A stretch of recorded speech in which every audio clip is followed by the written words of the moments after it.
നിങ്ങളുടെ ശരീരത്തിൽ യൂറിക് ആസിഡിന്റെ അളവ് കൂടുതലാണോ? എന്താണ് യൂറിക് ആസിഡ്? യൂറിക് ആസിഡിന്റെ അളവ് കൂടുന്നത് എങ്ങനെയാണ്? ഇത് കുറയ്ക്കാൻ നമുക്ക് എന്തൊക്കെ ചെയ്യാൻ കഴിയും എന്നതിനെക്കുറിച്ച് നമുക്ക് വിശദമായി പറയാം. ഹായ്, ഞാൻ ഡോക്ടർ അജിന, ആയുർവേദ ഫിസിഷ്യനാണ്.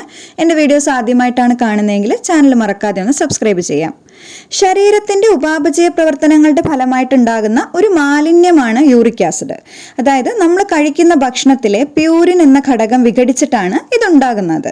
സാധാരണയായിട്ട് വൃക്കകൾ മൂത്രത്തിലൂടെയാണ് ഇതിനെ പുറന്തള്ളാറ്. എന്നാൽ ഇതിന്റെ അളവ് കൂടുന്നത് സന്ധിവാതം, അതുപോലെ വൃക്കയിലെ കല്ലുകൾ തുടങ്ങിയ ഒട്ടനവധി പ്രശ്നങ്ങളിലേക്ക് നയിക്കുന്നതാണ്. യൂറിക് ആസിഡിന്റെ അളവ് പുരുഷന്മാരിൽ 3.4 mg/dl മുതൽ 7 mg/dl വരെയാണ്. സ്ത്രീകളിൽ ഇത് 2.4 മുതൽ 6 mg/dl. സിറം യൂറിക് ആസിഡ് എന്ന രക്തപരിശോധനയിൽ യൂറിക് ആസിഡിന്റെ അളവ് മേൽ പറഞ്ഞവയിൽ കൂടുതലാണെങ്കിൽ ശ്രദ്ധിക്കേണ്ടതാണ്. ഇനി യൂറിക് ആസിഡ് കൂടുന്നതിനുള്ള കാരണങ്ങൾ നോക്കിയാൽ യൂറിക് ആസിഡ് കൂടിയ ഭക്ഷണങ്ങൾ അധികമായി കഴിക്കുക, മദ്യപാനം, മധുരത്തിന്റെ അമിതമായ ഉപയോഗം, അമിത ശരീരഭാരം, വൃക്കരോഗങ്ങൾ, അതുപോലെ തന്നെ പ്രമേഹം, തൈറോയിഡ്, ഉയർന്ന രക്തസമ്മർദ്ദം ഇതൊക്കെയുള്ളവരിൽ യൂറിക് ആസിഡിന്റെ അളവ് കൂടുതലാവാൻ സാധ്യതയുണ്ട്. യൂറിക് ആസിഡിന്റെ അളവ് ശരീരത്തിൽ കൂടുന്നത് മൂലം ശരീരം കാണിക്കുന്ന ലക്ഷണങ്ങൾ എന്തൊക്കെയാണെന്ന് നോക്കിയാൽ കടുത്ത തലവേദന, കാൽപാദത്തിലും പെരുവിരലിലും ഒക്കെ പുകച്ചിലുണ്ടാവുക, നീരുണ്ടാവുക, മരവിപ്പ്, സന്ധികളിലെ നീരോട് കൂടിയ വേദന, നടക്കാനുള്ള ബുദ്ധിമുട്ട്, വൃക്കയിൽ കല്ലുകൾ ഉണ്ടാവുക തുടങ്ങിയവയൊക്കെ ഇതിന്റെ ലക്ഷണങ്ങളാണ്. ജീവിതശൈലിയിലും ഭക്ഷണക്രമത്തിലും വരുത്തുന്ന മാറ്റങ്ങൾ യൂറിക് ആസിഡിന്റെ അളവിനെ നിയന്ത്രിക്കാൻ സഹായിക്കുന്നതാണ്.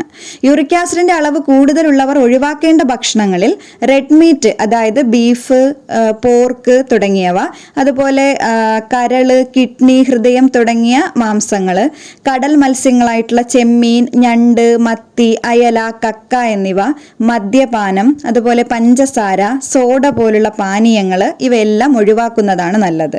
അതുപോലെ ചീര, കൂൺ, കോളിഫ്ലവർ തുടങ്ങിയ പച്ചക്കറികളൊക്കെ മിതമായ അളവിൽ മാത്രം കഴിക്കണം. ഇനി ഇത്തരക്കാർ കഴിക്കേണ്ടവയിൽ ആദ്യം തന്നെ ദിവസവും 8 മുതൽ 10 ഗ്ലാസ് വരെ വെള്ളം കുടിക്കുക എന്നതാണ്. ഇത് മൂത്രത്തിലൂടെ യൂറിക് ആസിഡിനെ പുറന്തള്ളാൻ സഹായിക്കും. അടുത്തത് വൈറ്റമിൻ സി അടങ്ങിയ ഭക്ഷണങ്ങൾ, അതായത് നാരങ്ങ, ഓറഞ്ച്, നെല്ലിക്ക, കിവി എന്നിവ കഴിക്കുന്ന ഭക്ഷണത്തിൽ ഉൾപ്പെടുത്താവുന്നതാണ്. പഴങ്ങളിൽ ആപ്പിൾ, വാഴപ്പഴം, ചെറി, സ്ട്രോബെറി, ബ്ലൂബെറി എന്നിവ കഴിക്കാവുന്നതാണ്. ധാന്യങ്ങളിൽ ഓട്സ്, ബ്രൗൺ റൈസ്, ബാർലി എന്നിവയും ഉൾപ്പെടുത്താം. അതുപോലെ തന്നെ കൊഴുപ്പ് കുറഞ്ഞ പാല്, തൈര്, മോര് എന്നിവ മിതമായ അളവിൽ ഭക്ഷണത്തിൽ ഉൾപ്പെടുത്താവുന്നതാണ്.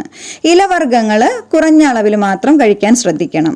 അതുപോലെ വാതദോഷവും രക്തവും ദുഷിച്ചിട്ടുണ്ടാകുന്ന വാതരക്തം അഥവാ ഗൗട്ട് എന്ന വിഭാഗത്തിലാണ് ആയുർവേദത്തിൽ യൂറിക് ആസിഡിന്റെ അളവ് കൂടുന്നതിനെ ഉൾപ്പെടുത്തിയിരിക്കുന്നത്. ഇതിൽ ഗുളൂച്ചി, ത്രിഫല തുടങ്ങി ശരീരത്തിലെ ടോക്സിൻസിനെയൊക്കെ റിമൂവ് ചെയ്ത് യൂറിക് ആസിഡിന്റെ അളവ് കുറയ്ക്കാൻ സഹായിക്കുന്ന നിരവധി ഔഷധങ്ങൾ ആയുർവേദത്തിൽ അവൈലബിൾ ആണ്. കൂടാതെ ശോധനാ തെറാപ്പികളും ലഭ്യമാണ്. ഓരോ വ്യക്തിയുടെയും പ്രകൃതി അല്ലെങ്കിൽ ബോഡി നേച്ചർ അനുസരിച്ചിട്ടാണ് ചികിത്സകൾ ആയുർവേദത്തിൽ നൽകുന്നത്. അപ്പോൾ ഒരു സർട്ടിഫൈഡ് ആയുർവേദ ഫിസിഷ്യന്റെ സഹായത്തോടു കൂടി വേണ്ട ചികിത്സകൾ നിങ്ങൾക്ക് എടുക്കാവുന്നതാണ്. കൃത്യമായ ഭക്ഷണക്രമങ്ങളും ചിട്ടയായ ജീവിതശൈലിയും പിന്തുടരുന്നത് യൂറിക് ആസിഡിന്റെ അളവിനെ കൂടിയത് മൂലം ഉണ്ടാകുന്ന ബുദ്ധിമുട്ടുകളൊക്കെ കുറച്ചു നിർത്താൻ സഹായിക്കുന്നതാണ്. പ്രധാനമായിട്ടും ഇത്രയും കാര്യങ്ങളാണ് ഈ ഒരു ടോപ്പിക്കിൽ പറയാനുള്ളത്. നിങ്ങൾക്ക് ഇതിനെക്കുറിച്ച് എന്തെങ്കിലും സംശയങ്ങളൊക്കെ ഉണ്ടെങ്കിൽ കമൻസിലൂടെ ചോദിക്കാം. ഈ വീഡിയോ ഇഷ്ടമായെങ്കിൽ please do like, share, comment and subscribe. Thank